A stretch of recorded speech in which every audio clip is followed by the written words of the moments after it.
Hi everyone, I'm Bridget Cook-Burch, and I am so excited to introduce you to my friend and an author, Janet Cheney.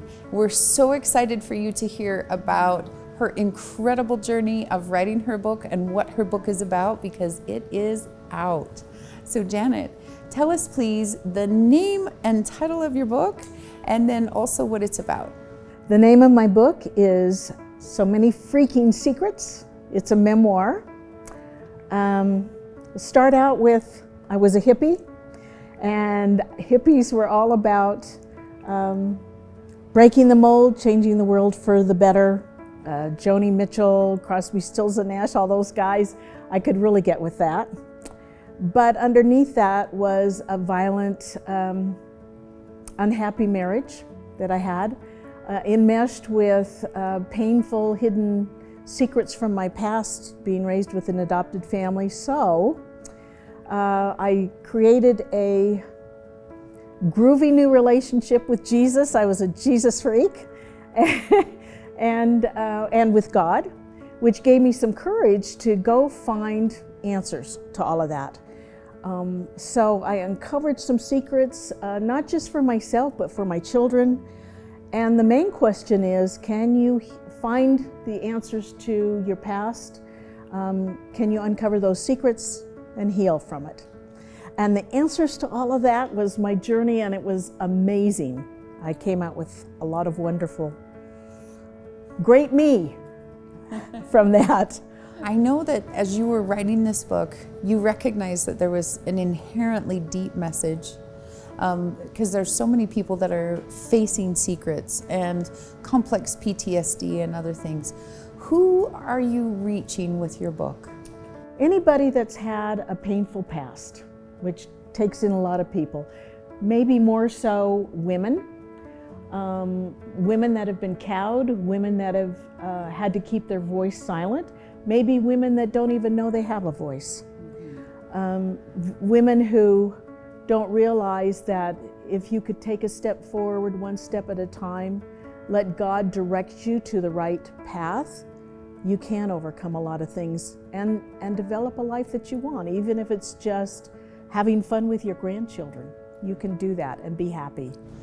Oh, that's beautiful. I think more of those messages deserve to go out into the world, because we see so much pain and suffering. Negativity. And it's wonderful to know that you can come from so many secrets, and then you can bring light as you have into that darkness and create something absolutely beautiful. I hope so. Yeah. I hope so. C.S. Lewis says we bring ourselves to our reading. Sometimes the book chooses you, and I hope that my book will choose a lot of folks that will find some hope as they go with me through my journey, because at the end it was remarkable. The things that, oh my gosh, it was remarkable to find the people that came into my life and gave me life tools. So I want to share all of that with people. And I think that's beautiful, because you're turning around and gifting others with this same type of, I'll be the hand to reach down, and I have tools, I have information for you. So let us know, what is it that you are doing outside of this book?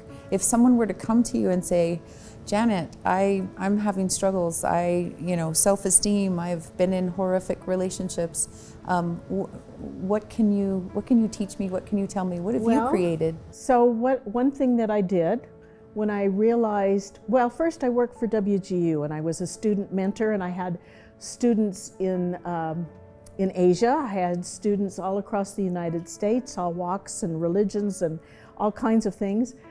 And I was able to relate to them and talk to them and ask them questions so that they would find out for themselves they really had the answer inside themselves.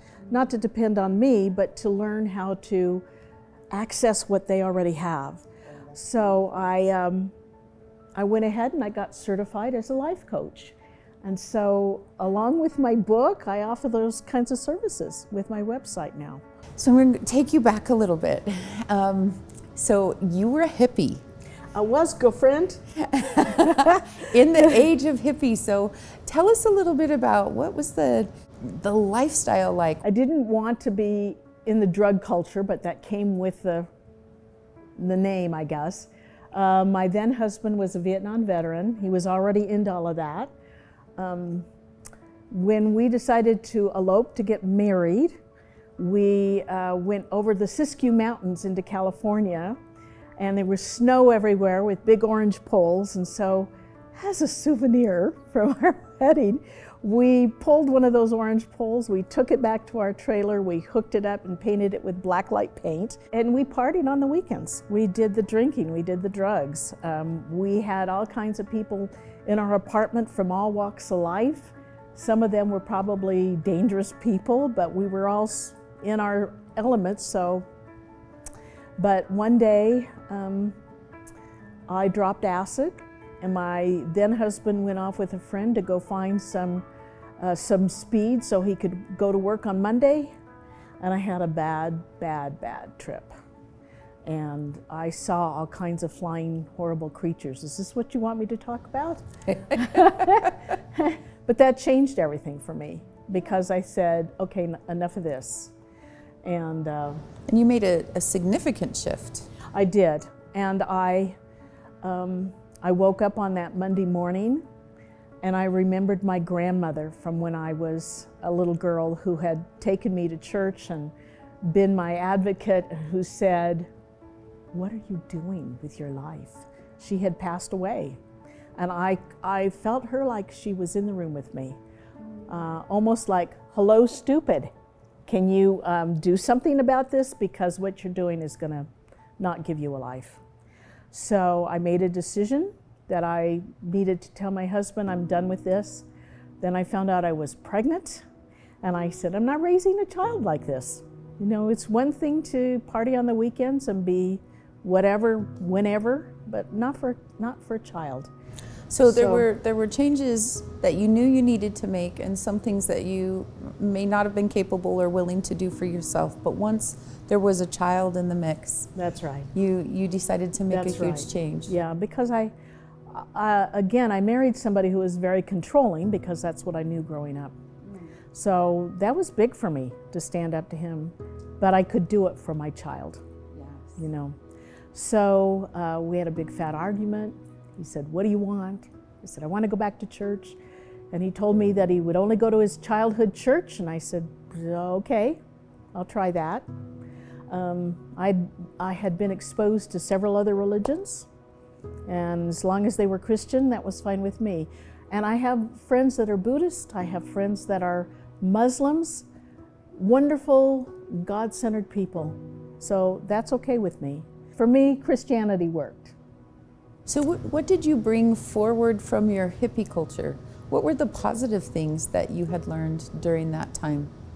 Everybody matters. Oh. It doesn't matter your walk of life, it doesn't matter your ethnicity, it doesn't matter your skin color.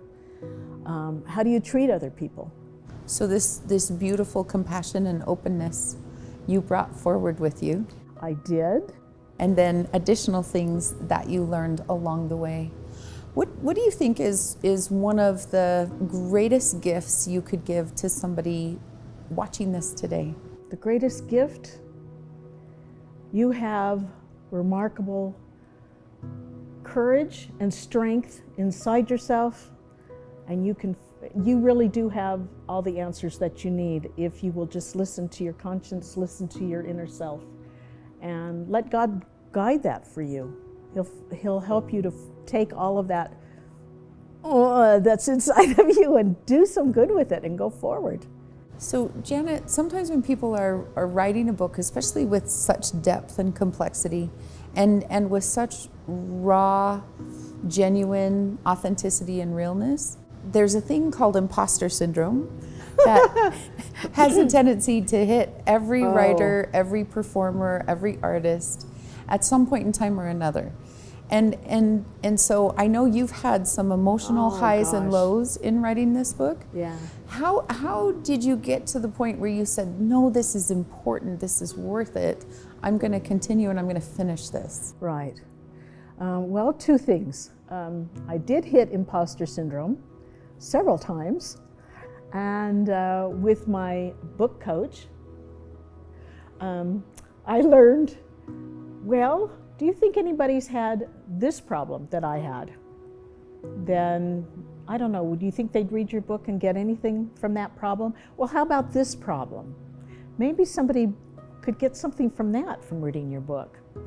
The last time I had serious imposter syndrome, I talked with the woman who is my website designer, and she said, okay, you need to learn how to practice gratitude. So when you wake up in the morning and you have your meditation, you have your prayer, you say, this is what I'm grateful for. Thank you for bringing me this far in my life. And thank you for the journey you're going to continue to take me on. Remember how far you've already come, and that means you're going to have more amazing things to come this way. Don't think about yourself. Think about what this might do for somebody else. This isn't about you. This is about other people. Do you have something to give other people? Okay, I guess I do. Well, and in my personal life and with the students that I've had, that's turned out to be true. You have already received feedback from readers who are very taken with your story, and who are very appreciative of the depth and also the other side and the contribution. Yeah, it's wonderful. Feels wonderful to be able to touch people with your words. It is, Bridget. It makes it all worth it. Having gone through whatever you have to go through, if you can come out the other end, learn to love yourself, because the scripture is to love your neighbor as yourself, which means you have to love yourself first.